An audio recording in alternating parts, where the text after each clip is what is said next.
이사야 42장을 보십시다.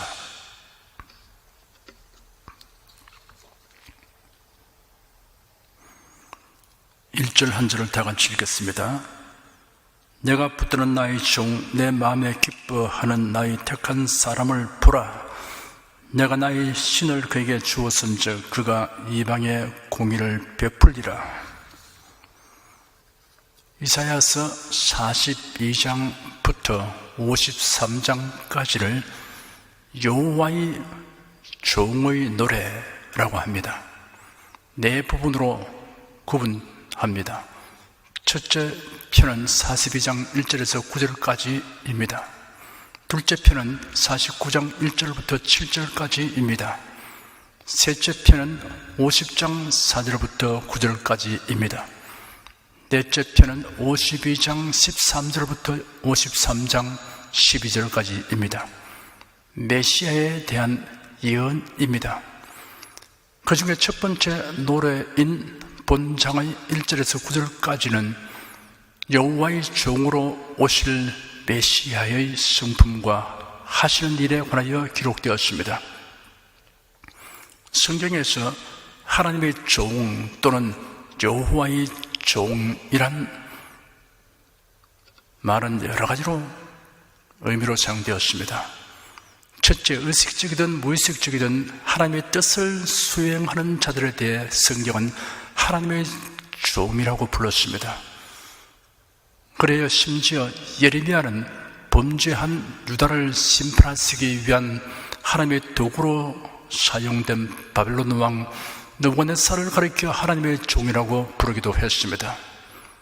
둘째, 하나님의 택한 백성인 이스라엘 민족 전체를 하나님의 종이라고 하였습니다. 하나님이 그들과 맺은 언약 때문에 하나님의 종으로 인정하신 것입니다. 셋째, 하나님의 종이라는 명칭은 하나님의 뜻대로 살아가는 신실한 자들에게 적용되었습니다. 이들은 불경건한 사람들과는 달리 열심을 내어 하나님의 계명을 지키는 충성된 자들에게 하나님의 종이라는 호칭이 부여되었습니다. 넷째, 이사야가 본문에서 말한 나의 종은 지금까지 살펴본 의미와는 완전히 다른 특별한 한 사람을 지칭합니다. 나의 종이 구체적으로 누구라고 정확히 언급하지는 않았지만 그는 분명 이제까지의 모든 사람들보다 하나님의 뜻을 완전히 이루시는 하나님의 종으로서 완전한 모범을 보여줍니다. 그가 누구입니까? 우리 주 예수 그리스도입니다. 하나님의 종으로서의 예수 그리스도에 대하여 다양한 형용과 묘사가 사용되었습니다. 내가 붙드는 나의 종이라고 하였습니다. 예수 그리스도는 하나님의 독생자이긴 하지만 아버지 하나님의 보내심을 받아 사람이 되셔서 구속자로서 임무를 다 수행하셨습니다. 빌립보서 2장에 기록되기를 그는 근본 하나님의 본체시나 하나님과 동등됨을 취할 것으로 여기지 아니하시고 오히려 자기를 비어 종의 형체를 가져 사람들과 같이 되었고 사람의 모양으로 나타나셨으며 자기를 낮추시고 죽기까지 복종하셨으니 곧 십자가에 죽으심이라 하였습니다. 히브리서 5장에는 그런 육체에 계실 때 자기를 죽음에서 능히 구원하실 이에게 심한 통곡과 눈물로 간구와 소원을 올렸고 그의 경외하심을 인하여 들었음을 얻었느니라. 그가 아들이시라도 바라신 고난으로 순종함을 배워서 온전하게 되었은즉 자기를 순종하는 모든 자에게 영원한 구원의 근원이 되시고 라고 기록되었습니다. 하나님이 붙드시는 자라고 하였습니다. 여기에 붙든다는 낱말은 꽉 잡아 똑바로 서게 하다, 굳게 계속 유지시키다의 뜻으로 사용됩니다. 그래야 이 낱말은 성경에서 하나님께서 주권적으로 일을 정하시고 수행하심에 대하여 사용되었습니다. 그러므로 하나님께서 그의 종을 세우시고 행하고자 하는 일을 누구도 막을 수 없다는 사실을 나타냅니다. 내 마음에 기뻐하는 나의 택한 사람이라고 하였습니다. 예수 그리스도는 하나님이 기뻐하는 자입니다. 마태복음 3장에 보면 예수께서 무당강에서 세례를 받으시고 물에서 올라오시자 바로 그때 하늘이 열리고 하나님의 성령이 비둘기같이 내려 자기 위에 임하심을 보셨습니다. 그때 하늘로서 이는 내 사랑하는 아들이요 내 기뻐하는 자라고 말씀하시는 음성이 들린 장면이 있습니다. 마태복음 17장에는 예수님이 베드로와 야고보와 요한을 데리고 높은 산에 올라가셨는데 예수께서 그들 앞에서 모습이 변하셔서 얼굴이 해와 같이 빛나고 옷이 빛과 같이 희게 되었습니다. 그런데 마침 모세와 엘리야가 나타나서 예수님과 함께 이야기하였습니다. 이를 본 베드로가 예수님에게 주님, 우리가 여기 있는 것이 좋사오니 주께서 만일 원하시면 내가 여기서 초막셋을 칠 때 하나는 주를 위하여, 하나는 모세를 위하여, 하나는 엘리야를 위하여 하겠습니다 라고 말씀드렸습니다. 베드로가 말할 때 호련히 빛난 구름이 저를 뒤덮었으며 구름 속으로부터 이는 내 사랑하는 아들이요 내 기뻐하는 자니 너희는 저희 말을 들으라 라는 음성이 들려왔습니다. 내 마음에 기뻐하는 나의 택한 사람이라는 말씀에서 기뻐하다는 낱말은 하나님께서 희생 제물을 만족하게 받으시는 것을 가리킬 때 사용하는 말입니다. 예수는 하나님의 공의와 사랑을 만족시키는 희생 제물이 되실 것이 여기에 예언되었습니다. 나의 택한 사람이라고 한 것은 예수 그리스도가 이 세상에 오신 것은 우연이나 갑자기 된 일이 아니라 오래전부터 하나님의 뜻과 섭리 가운데 정한 것임을 나타냅니다. 내가 나의 신을 그에게 주었은 적이라고 하였습니다. 예수 그리스도에게 성령이 임하실 것에 대한 예언입니다. 예수께서 나사렛 회당에 가시니 회당장에 선지자 이사야의 글이 기록된 성경을 읽도록 드렸습니다. 예수님이 그 책을 펴서 이렇게 기록된 부분을 찾아서 읽었습니다. 주의 성령이 내게 임하셨으니 이런 가난한 자에게 복음을 전하게 하시려고 내게 기름을 부으시고 나를 보내사 포로된 자에게 자유를, 눈먼 자에게 다시 보게 함을 전파하며 눌린 자를 자유케 하고 주의 은혜의 해를 전파하게 하려 하심이라 하였더라. 요한복음 3장 34절에는 하나님의 보내신 이런 하나님의 말씀을 하나니 이런 하나님의 성령을 한량없이 주심이라 라고 기록되었습니다. 그가 이방에 공의를 베풀리라 하였습니다. 공의라는 낱말의 원어에는 심판 또는 진리라는 뜻도 있습니다. 예수 그리스도께서 공의의 심판과 구원의 진리인 천국 복음을 선포하실 것에 대한 예언입니다. 2절 한 절 다 같이 읽겠습니다. 그는 외치지 아니하며 목소리를 높이지 아니하며 그 소리로 거리에 들리게 아니하며 하나님 나라의 복음을 전파하실 예수 그리스도의 온유하고 겸손한 태도를 예언적으로 묘사하였습니다. 예언된 대로 예수 그리스도께서는 온유하고 겸손하게 행하셨습니다. 3절 한 절 읽겠습니다. 상한 갈대를 꺾지 아니하며 꺼져가는 등불을 끄지 아니하고 진리로 공의를 베풀 것이며 모든 인생은 상한 갈대이며 꺼져가는 등불과 같습니다. 결국은 멸망에 이르게 되는 것이 죄인으로서의 인생에 피할 수 없는 운명입니다. 이러한 죄인들에게 그리스도로 인한 하나님의 은혜와 구원이 베풀어질 것이 예언되었습니다. 4절 한 절 읽겠습니다. 그는 쇠하지 아니하며 낙담하지 아니하고 세상의 공의를 쏘기에 이르리니 섬들이 그 교훈을 앙망하리라.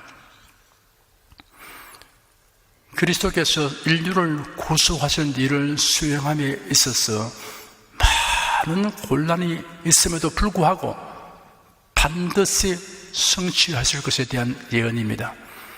구속하시는 일을 성취함으로 온 세상이 복음을 갈망하게 될 것이라고 하였습니다. 5절, 6절, 2절 읽겠습니다. 하늘을 창조하여 펴시고 땅과 그 소선을 베푸시며 땅 위의 백성에게 호흡을 주시며 땅에 행하는 자에게 신을 주시는 하나님 여호와께서 이같이 말씀하시되 나 여호와가 의로 너를 불렀은즉 내가 네 손을 잡아 너를 보호하며 너를 세워 백성의 언약과 이방의 빛이 되게 하리니. 메시아를 보내신 분은 우주 만물을 창조하시고 주관하시며 역사를 주관하시는 여호와이시다라는 사실을 밝히고 있습니다. 이런 여호와의 종에게 그 권위를 부여하며 그가 수행할 일의 정당성을 증명하기 위한 것입니다. 메시아의 이중적인 역할을 기술하였습니다. 첫째는 이스라엘과 맺은 하나님의 언약을 성취하는 것입니다. 둘째는 이방인들에게 계시의 빛을 비추는 것입니다. 7절 한 절 읽겠습니다. 네가 소경의 눈을 밝히며 갇힌 자를 옥에서 이끌어내며 흑암에 처한 자를 간에서 나오게 하리라. 소경은 영의 눈이 먼 자와 육의 눈이 먼 자 모두를 가리킵니다. 그리스도께서는 그 둘을 다 고치셨습니다. 또한 죄와 마귀의 종이 된 사람들을 해방시키시는 것도 포함되어 있습니다. 8절 한 절 읽겠습니다. 나는 여호와니 이런 내 이름이라. 나는 내 영광을 다른 자에게 내 찬송을 우상하게 주지 아니하리라. 나는 여호와니 이는 내 이름이라 하였습니다. 여호와라는 칭호의 뜻은 하나님의 친히 모세에게 가르쳐 주신 바와 같이 스스로 있는 자입니다. 여호와라는 칭호에는 초월적이며 절대적인 주권자이시고 언약의 주체이심이 계시되어 있습니다. 나는 내 영광을 다른 자에게 내 찬송을 우상에게 주지 아니하리라 하였습니다. 여호와께서 죄인을 구원하시는 구속을 성취하심으로 받게 될 모든 영광을 오직 여호와께만 돌려줘야 한다는 것을 명확하게 말씀하셨습니다. 사람이 여호와의 영광을 가로채는 행위는 용서받지 못합니다. 여호와의 영광을 사람이나 우상 등의 헛된 것에게 돌리는 행위도 용서받지 못합니다. 인생을 구원하신 여호와 하나님에게만 영광을 돌려야 합니다. 9절 한 절 읽겠습니다. 보라, 전에 예언한 일이 이미 이루었느니라. 이제 내가 새 일을 구하노라. 그 일이 시작되기 전이라도 너에게 이르노라. 전에 예언한 일은 유다 백성의 바벨론 포로 생활을 가리킵니다. 이제 새로운 일을 선포한다고 하였습니다. 1차적으로 바벨론에 포로된 상태에서 해방되어 돌아오는 것을 의미합니다. 또한 메시아로 말미암아 택한 백성에게 임할 구원을 의미합니다. 10절부터 12절까지 읽겠습니다. 항의하는 자와 바다 가운데 만물과 섬들아 그 거민들아 여호와께 새 노래로 노래하며 땅끝에서부터 찬송하라. 광야와 거기 있는 성읍들과 게달 사람의 거하는 촌락들은 소리를 높이라. 셀라의 거민들은 노래하며 산꼭대기에서 즐거이 부르라. 여호와께 영광을 돌리며 섬들 중에서 그의 찬송을 선전할지어다. 여호와께 새 노래로 노래하며 땅끝에서부터 찬송하라 하였습니다. 새 노래는 구원받은 성도가 부를 기쁨과 감격의 찬송입니다. 메시아의 사명 완수로 인해 온 세계 모든 나라와 민족 가운데서 새 노래를 부를 것이 예언되었습니다. 오늘날은 이 예언이 실현되고 있는 시대입니다. 구속받은 은혜로 인한 노래를 불러보지 못하고 죽는 사람은 참으로 불쌍한 사람입니다.